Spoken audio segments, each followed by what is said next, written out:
Je voudrais qu'on aille au téléphone par Skype avec le professeur Jean-François Toussaint. Vous le connaissez, il est chercheur, il est directeur de l'Institut de recherche biomédicale et d'épidémiologie du sport. Jean-François Toussaint, merci d'être avec nous. Pardon, je sais que vous patientez depuis quelques instants par Skype. La question, je voudrais qu'on revienne sur cette guéguerre Marseille-Paris. Aujourd'hui, est-ce que vous ne trouvez pas un peu désuet et dérisoire que la variable d'ajustement des politiques de santé publique, ce soit les restos, quoi. C'est fabuleux. C'est les seuls endroits, quoi. Personnellement, un restaurant qui respecte les règles, et je n'ai vu que cela, un restaurant, c'est à peu près le seul endroit où je me sens en sécurité aujourd'hui. Quand j'accompagne ou je vais chercher mes filles à l'école, je suis pas très bien. Quand ma femme me dit, chérie, c'est à ton tour d'aller faire les courses dans un hypermarché ou dans une supérette, à Paris on a plein de supérettes, je rentre dedans, mais je suis vraiment pas bien. Vous savez, quand il y a une personne qui me croise, je coupe ma respiration quelques instants pour ne pas être dans le sillage de sa respiration. Mais alors, je vous assure que dans un petit bistrot parisien, avec la première table à 2 mètres, je suis à l'aise. Je ne comprends pas pourquoi on emmerde les restaurateurs. Est-ce que ça a du sens sur le plan sanitaire, professeur?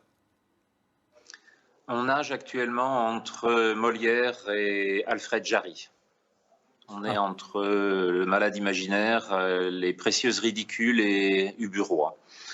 Et donc on voit qu'on invente des chiffres, ça a été le cas ce week-end, 376 morts ont été ajoutés, puis retirés, puis on comptabilise tous les morts de Guadeloupe d'une dizaine de jours sur la seule journée d'hier afin d'assurer les mesures et que les Guadeloupéens comprennent qu'il y a bien une réaugmentation, tout le monde le dit, personne ne le nie, une réaugmentation lente, progressive, c'est-à-dire que ce que l'on voit actuellement, c'est une réaugmentation liée au caractère de dépendance environnementale, une forme de saisonnalité qui est en train de revenir, et ce n'est pas du tout une deuxième vague, on n'a pas du tout le tsunami du mois de mars, et les mesures qui sont prises sont entre l'arbitraire, l'incohérence et l'approximation. Donc on est dans une forme de panique sur laquelle on continue à faire croire aux gens que la mort est prochaine, alors qu'il s'agit principalement d'une question de gestion, et gestion des flux hospitaliers, vous en avez parlé juste auparavant, mais également gestion de la crise. Mais, professeur, au moment où vous commenciez,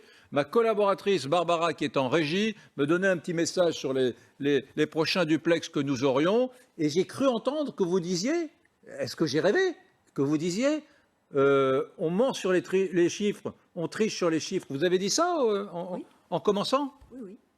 Je répète qu'il y a eu 123 décès qui ont été attribués samedi en une seule journée, alors qu'ils correspondaient à l'ensemble des chiffres d'un seul établissement hospitalier de l'Essonne sur tout l'été. Qu'ensuite, pendant 4 heures dimanche soir, il y a eu 300 décès de plus ajoutés au décompte de Santé publique France qui les a retirés à la fin de la soirée, après les journaux de 20 heures, et qu'on a eu maintenant un effet qui nous dit que nous sommes sur une pente exponentielle, alors que je vous la redonne, nous avions 123 décès vendredi, 78 décès mardi et 43 décès hier. Il faut m'expliquer pourquoi ces chiffres sont considérés comme des chiffres en expansion, alors qu'ils nous montrent le contraire. Donc, que dire alors? La puissance publique nous ment ou la puissance publique cherche à nous inquiéter avec ces chiffres pour que nous ayons des comportements plus vertueux? Quelle est la lecture que vous en avez? Très clairement, ce que l'on voit sur Marseille, c'est que le nombre de décès, le nombre d'hospitalisés en réanimation ne correspond pas aux mesures qui sont prises. Et il faut donc, dans ce contexte-là, bien comprendre pourquoi ces réactions et pourquoi les élus de tous bords de Marseille réagissent avec la logique qui est la leur pour comprendre ces conséquences dramatiques sur le plan sociétal, sur le plan social et économique, mais aussi sur le plan sanitaire, parce qu'il va y avoir des patients qui ne seront pas soignés à cause de cette panique. Il va y avoir des augmentations du nombre de décès par maladie cardiovasculaire et par cancer à cause de ces défauts de prise en charge. Et tout cela doit maintenant être réuni et transmis dans des cahiers de doléances qu'il faut faire remonter au ministère de la Santé et des tombolas, puisqu'on a appris hier soir que cela faisait partie également des attributions confiées à ce ministère. Professeur Jean-François Toussaint, je vous ai sous la main. Franchement, c'est ma marotte. Je ne résiste pas au plaisir de vous poser la question. C'est mon obsession.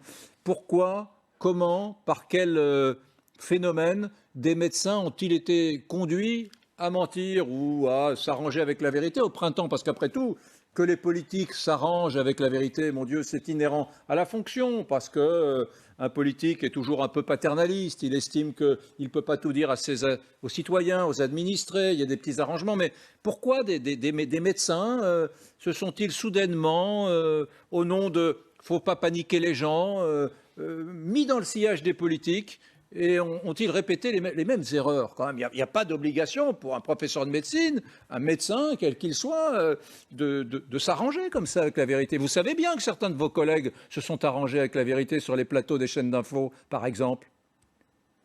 Et la réponse est contenue dans la question, hein, très clairement. Si vous voulez revenir sur ce qu'ont été les décisions fondées sur la science, dans ce contexte et dans ce conseil scientifique qui n'était pas à même de discuter de la science, il s'agissait d'un comité politico-sanitaire et pas du tout de réflexion fondée sur la science. Si on veut revenir par exemple sur les masques, on n'a absolument pas, votre interlocutrice en parlait tout à l'heure, de démonstration de l'effet des masques en milieu extérieur, en plein été, après une phase pandémique comme celle que nous avons connue au printemps.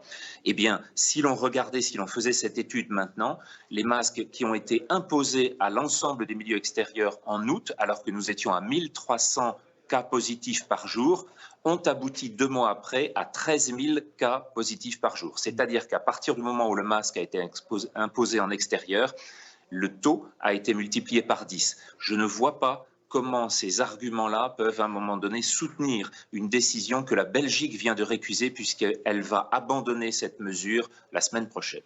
Professeur Jean-François Toussaint, je vous le dis, c'est un vrai bonheur d'échanger avec vous. C'est carré, c'est organisé, c'est sourcé, c'est chiffré. Vous venez pas, comme disait mon vieux copain journaliste, il avait une petite formule un peu vulgaire, vous dessinez pas des bits sur la feuille de match, vous venez pour nous donner des éléments concrets, c'est rarissime et je me réjouis de vous avoir écouté pendant quelques instants. Je pense que sur la forme, beaucoup de vos confrères devraient en prendre de la graine. Après, sur le fond, c'est vous qui prenez les décisions. Merci en tout cas de nous avoir rafraîchi un peu l'esprit avec ce regard un peu iconoclaste et singulier.